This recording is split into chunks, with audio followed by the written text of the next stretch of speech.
Clément, aujourd'hui, on ne parle pas de politique. Non. J'aimerais qu'on parle de nous tous, les confinés. Exactement, hein, on parle d'autre chose. Moi, j'ai envie de commencer en vous racontant une anecdote. Allez, fais-nous kiffer. C'était il y a quelques jours, il faisait beau. En revenant de cette rédaction, j'ai décidé de rentrer à pied.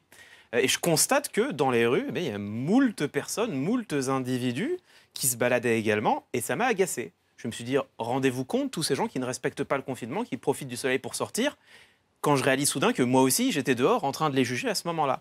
Et ce qui est intéressant, c'est que ce schéma-là, on le rencontre très souvent. Il y a 3 semaines, en faisant mes courses, j'ai vu une femme, c'est vrai, hein, c'est que des anecdotes vraies, j'ai vu une femme qui s'agaçait, qui avait plus de farine dans les rayons. Et elle a eu cette phrase, elle a dit, mais qu'est-ce qu'ils ont tous les gens à vouloir faire des gâteaux ?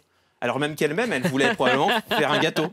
Et puis, ça remonte jusqu'au sommet de l'État. Hein. Brigitte Macron, la première dame, le dimanche des municipales, elle est sortie se balader sur les quais de Seine, alors même qu'Emmanuel Macron avait recommandé aux Français de rester chez eux. Et elle a eu cette phrase dont témoigne le Parisien. Elle s'est dite stupéfaite de croiser autant de monde sur les quais de Seine, Alors qu'elle y était. en oubliant qu'elle-même était sur les quais de Seine. Eh bien, c'est le sujet de cette chronique. Waouh. On va essayer de résoudre cette énigme. Allez.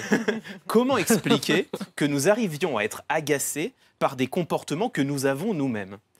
Eh bien, la psychologie nous donne quelques éléments de réponse. Il faut aller chercher, comme souvent, dans l'étude des biais cognitifs, c'est-à-dire des pièges que nous tend notre propre cerveau, et notamment d'un biais important, c'est ce qu'on appelle l'erreur fondamentale d'attribution.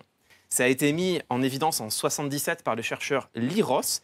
L'erreur fondamentale d'attribution, ça consiste à expliquer le comportement qu'on observe chez quelqu'un en se focalisant uniquement sur les qualités propres de cet individu au détriment des facteurs extérieurs. Dit plus simplement, on a tendance à penser que ce que les gens font reflète ce qu'ils sont. Donc par exemple, quand je vois des gens se balader dans la rue, je me dis que c'est le reflet de leur propre incivisme. Je ne pense pas au fait qu'ils sont en train peut-être de rentrer chez eux comme moi en revenant du travail.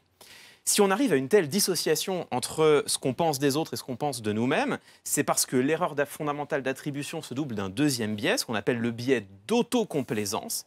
Ça a été mis en avant toujours par le même Lee Ross. Ça désigne la tendance des individus à attribuer leur réussite à leurs qualités propres et leurs échecs à des facteurs ne dépendant absolument pas d'eux-mêmes. Donc si je fais une bonne chronique, c'est parce que j'ai bien travaillé.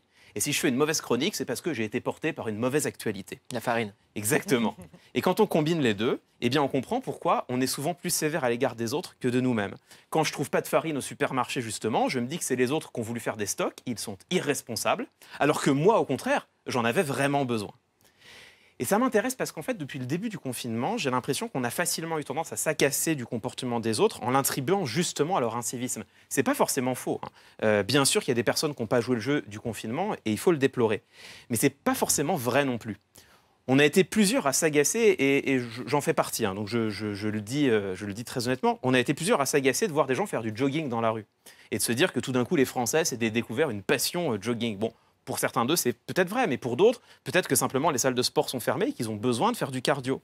Il y a pas mal de gens qui ont regardé d'un mauvais œil, dans certains quartiers, les personnes qui se rassemblaient au bas des immeubles, en oubliant que dans ces quartiers-là, il y a des familles qui vivent très nombreuses dans des appartements très petits et insalubres, et qu'à un moment donné, ça devient insupportable.